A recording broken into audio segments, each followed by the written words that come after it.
Don't you just love Mondays when you come home from work after a long day and White Dwarf is here? So let's get to it. Let's see what is in the July issue of White Dwarf. I am excited for this. The new captain and the librarian, which I've already pre-ordered. I cannot wait to get my hands on them and get them built and pinned. And then of course an army of Primaris Marines right behind it. Interesting enough, those rhinos there. But oh, it's Calgar. I thought that was a Death Watch or something. So what have we got here? Striking back against the chaos, the forces of the Space Marines, Primaris reavers, captains and librarians. Tau versus Orcs battle report. Right, let's have a look and see what's in. Of course, first strike and second waves. This is going to be the new starter boxes to get you into 40k. Instead of paying the £95 for Dark Imperium, they've got a £50 starter set and a £25 one as well. And I'll be picking a few of them up. Hopefully there's some details on them in here. So what else have we got then? Some battle reports, some armies on parade, a little bit of Age of Sigmar in there as well. So here we go. New ways to get started in 40k. So this is the £50 starter, I think. So you've got the 2 lieutenants in there, or a lieutenant, the captain in Gravis armor, Hellblasters, 1 intercessor squad. Oh no, that's 1 intercessor squad, and the interceptors, a few poxwalkers, the drone, a couple of marines, and I don't even know his name. So yeah. You even get the piece of scenery and the battle mat in there as well. That is pre-order on the 8th of July, released the 15th for £50. So if you haven't got the 95 for the full starter set, and this is an excellent way to get you into it. There's also another smaller set which is First Strike, and this has the reavers in there. A couple of reavers, a couple of intercessors, some poxwalkers and plague marines, and of course the piece of scenery and everything in there as well. I'm going to pick some of these up because I want some reavers, so I'm going to pick 2 of these up, and Sharpie is actually going to go halves with us, and we're going to split the box so he can have his Nurgle. Reinforcements, model of the month, the new Space Marine librarian, the Primaris librarian. £22.50, it's getting a little bit steep I feel for characters. They are lovely sculpts, don't get me wrong, the models are very, very nice, but I think, you know, even when the Sanguinary Priest came out for the Blood Angels, I thought £18, you know, that's pushing it. And a lot of the Sigmar characters are £20, but now £22.50, I feel like it's really starting to push the top end of the spends there, considering you can get a tactical squad for the same price. So here we go, easy to build reavers. Seasoned warriors who strike where the enemy is weakest.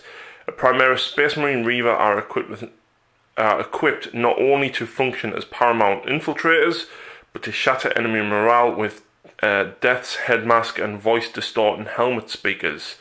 Their surprise assaults can cause even the most disciplined foe to quail in terror.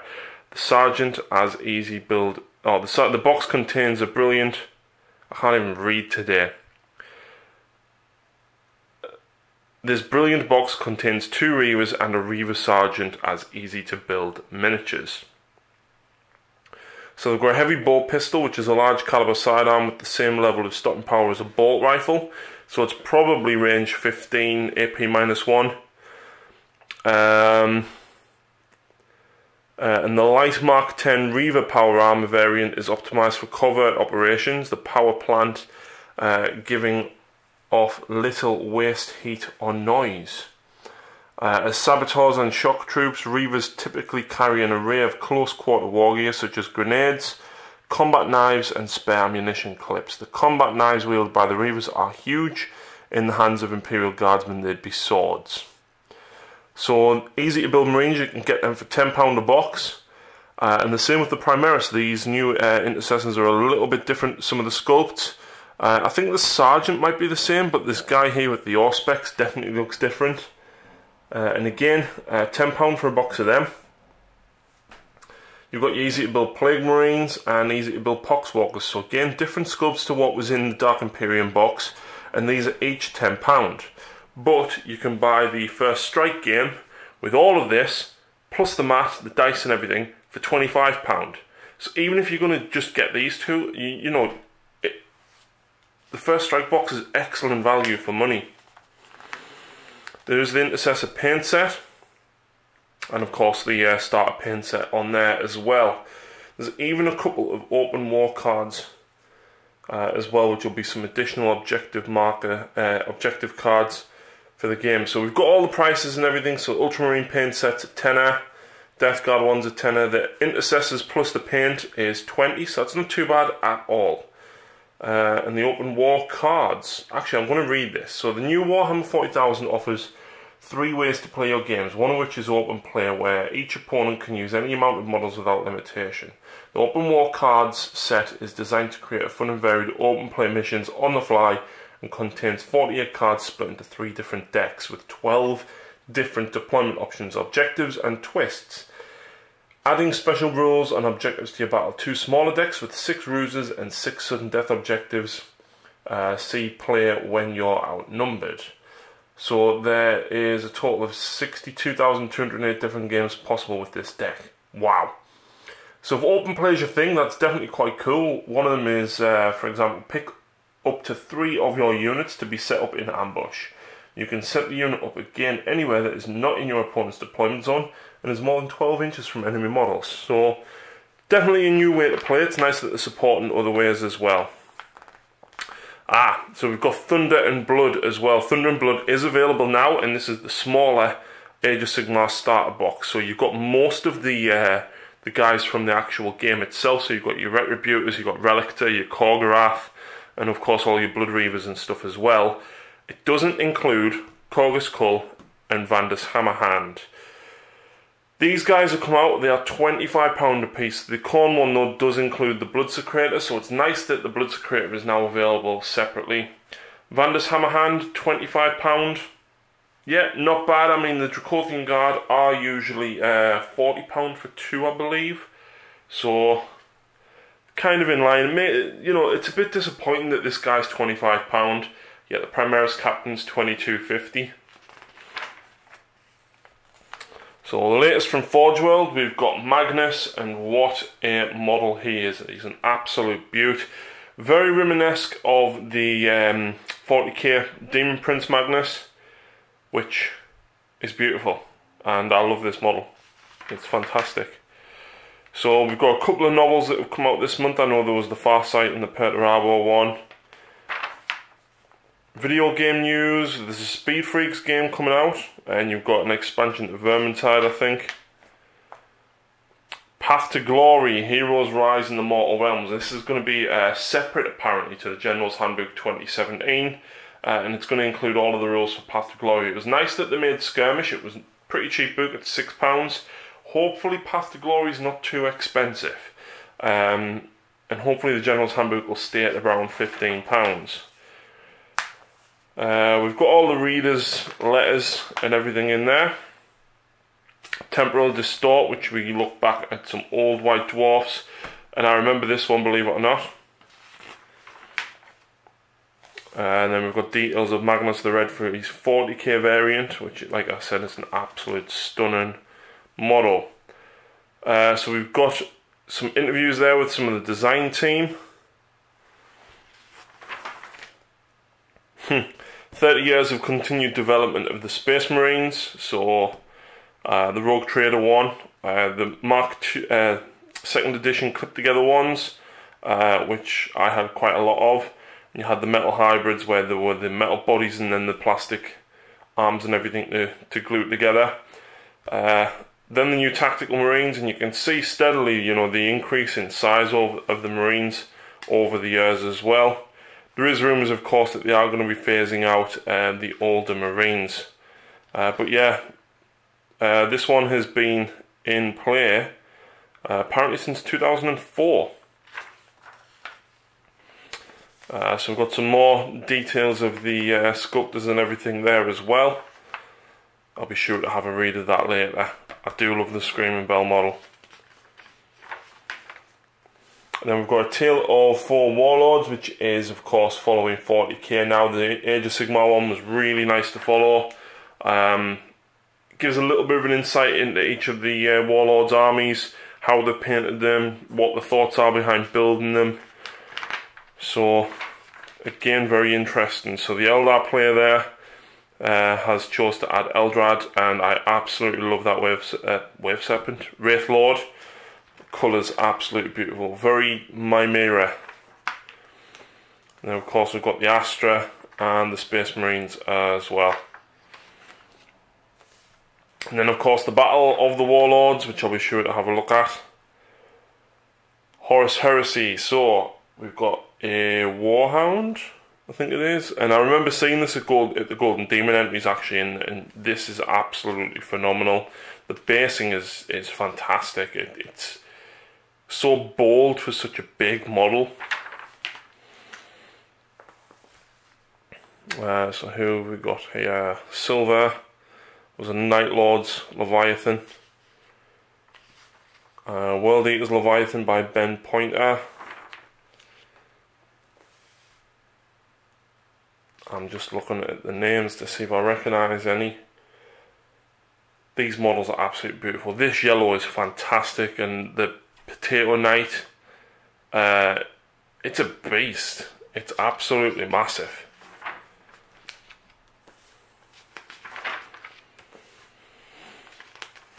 So we've got some illustrations there from the Art of War.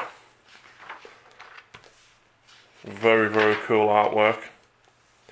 Tactica Imperialis is a new article that focuses on the rules and tactics in Warhammer 40,000. In this first installment, we get to grips with the new rules for the game, taking a closer look at unique unit abilities and ask the game designers some top gaming tactics. That's going to be pretty cool to read over, so I'll be sure to have a read of that. It's all about combining your special rules and basically getting the overlap for all the buffs. Very, very much down the lines of Age of Sigmar in relation to buffs. Units themselves are okay, or at least that's what I found, but to get the best out of them, you need somebody else that needs, to buff them. So, for example, a squad of 4 las cannon Space Marines, you want somebody that rerolls hits with them, and then the Primaris Lieutenant with the banner, or the Ancient rather, if the model dies within 6 inches on a 4+, you get to shoot. Great. So it's all about working out that synergy, so that's going to be interesting to read. The Tale of Badrook's Loot. So this looks as though it's going to be a scenario style battle report. So it'll be interesting to read that. I do like this Tau army. I love the white. So I will be reading that. I do love a good read of a battle report.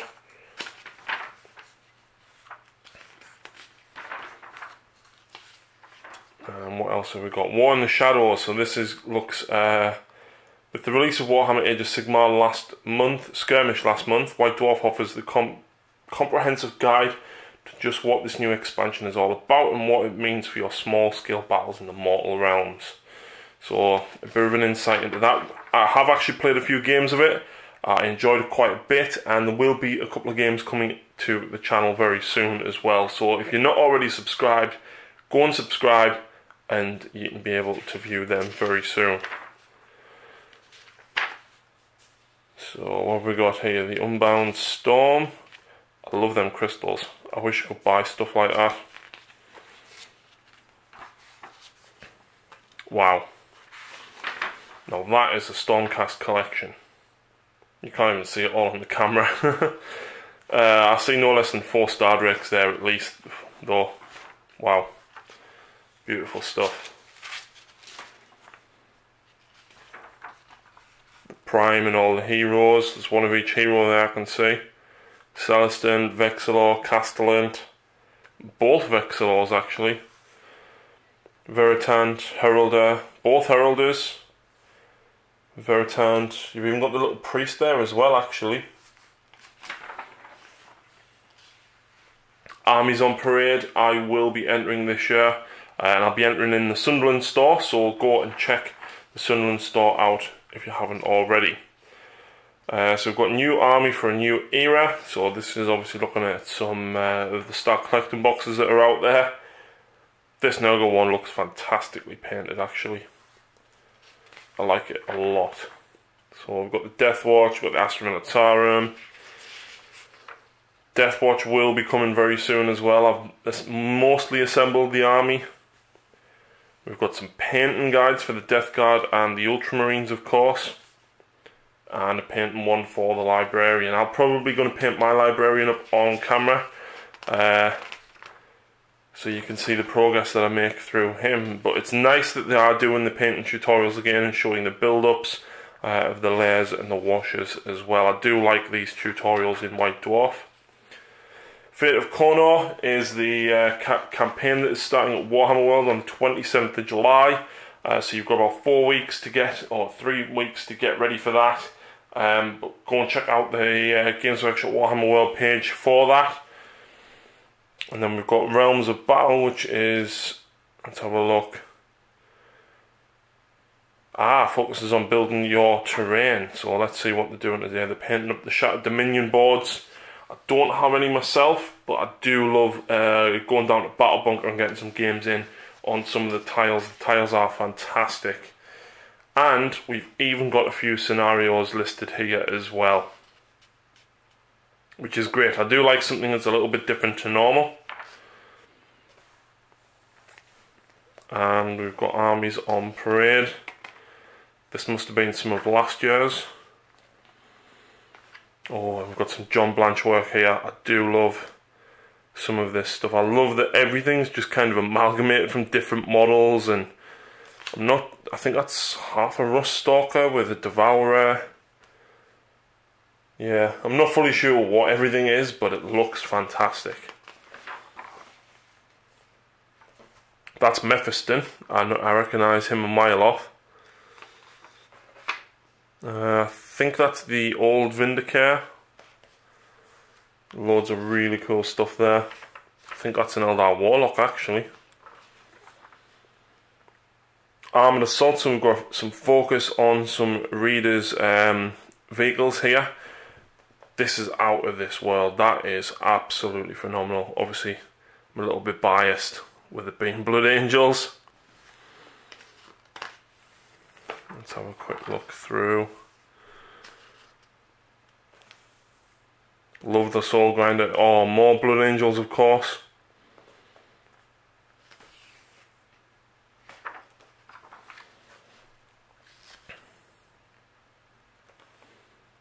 Dune Crawler, absolute phenomenal model. I absolutely love it.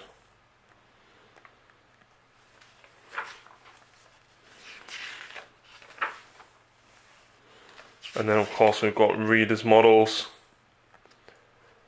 Let's see if we've got any names here. Tyler Mengel wrote the Tomb Kings Battle Tome, if you haven't seen it already.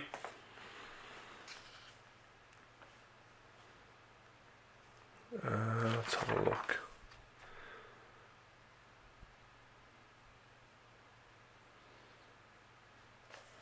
I do love this this skull orange. That is absolutely fantastic.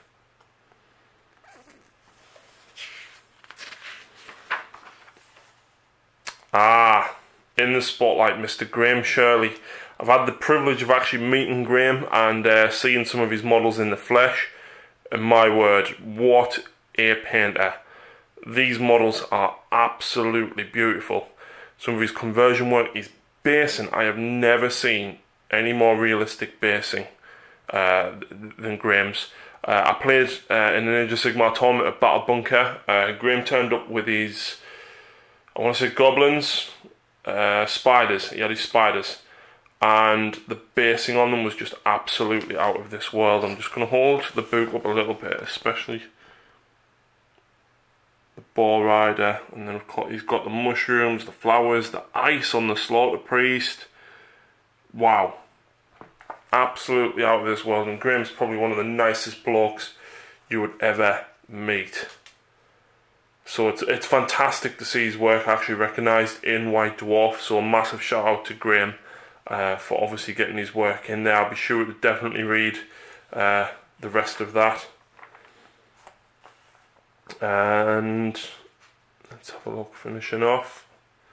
Not much else in there, so it looks as though the only pre-orders and things that they've kind of hinted at is the new Primaris stuff in the box games.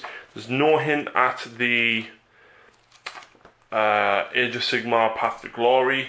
There's no hint at any Death Guard or Primaris Codex yet either, which is quite interesting, or even individual boxes of Primaris Marines yet. So hopefully we'll see them very, very soon.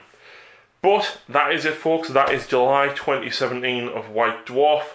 If you haven't already, of course, please go and check out the rest of the channel. Please subscribe, and you can catch battle reports, reviews, and tutorials throughout the channel. So thank you very much for watching, and we will see you next time.